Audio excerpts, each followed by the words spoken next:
నా పేరు Sarojamma. CSI church background. నేను ఆ చర్చికి పోయినప్పుడు సరిగా బైబిల్ చదవకలేదు, ప్రార్థన చేయలేదు. సరిగా అక్కడ నాకు తొందరలు ఎక్కువ అయినాయి. ఈ బెంగళూరు జీసస్ కాల్ చర్చికి ఎవరో ఒకరు పిలుచుకొచ్చారు నన్ను. ఇక్కడ వచ్చినప్పటి నుంచి జీసస్ లవ్ చర్చ్ నుండి బాగా నాకు స్వస్థత అయింది. నాకు రోగాలు, ప్రేయరు, పాటలు అన్నీ విని నాకు ఇక్కడ దేవుడు గొప్ప కార్యం చేసినారు. అన్ని దొడ్డ అమౌంట్లు కానీ, కోర్టు కేసులు కానీ ప్రార్థించినప్పుడు, పాస్టర్ గారు పాస్టమ్మ ప్రేయర్ చేసినప్పుడు నాకు అన్నీ దేవుడు అనుగ్రహించినాడు.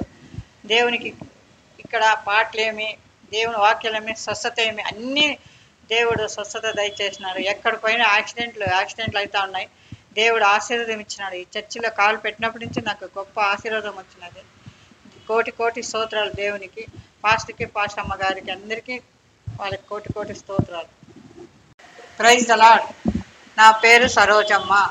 నేను సిఎస్ఐ చర్చ్ బ్యాక్గ్రౌండ్.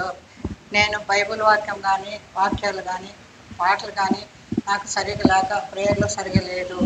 నాకు చాలా బాగలేక, ఆరోగ్యము బాగలేక, యాక్సిడెంట్లు ఎన్నో ఎదురైనాయి. సిఎస్ఐ చర్చిలో ఏమి నాకు దేవుడు అనుగ్రహించలేదు. నేను సైతాన్లో ఉన్నాను. అప్పుడు సైతాన్ శోధనలన్నీ జీసస్ లవ్ చర్చ్ వచ్చినప్పుడు ఒకరు పిలుచుకొచ్చినారు. ఈ చర్చికి వచ్చినాక నాకు అన్ని సమస్యలు తీరిపోయినాయి.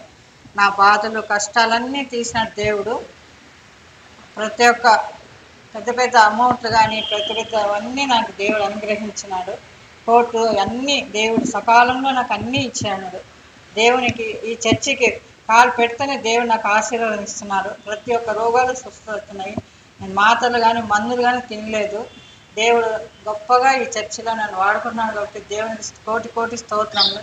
పాస్టర్ గారికి, పాస్టమ్మ కోటి స్తోత్రాలు. యేసు నామములో ఆమేన్.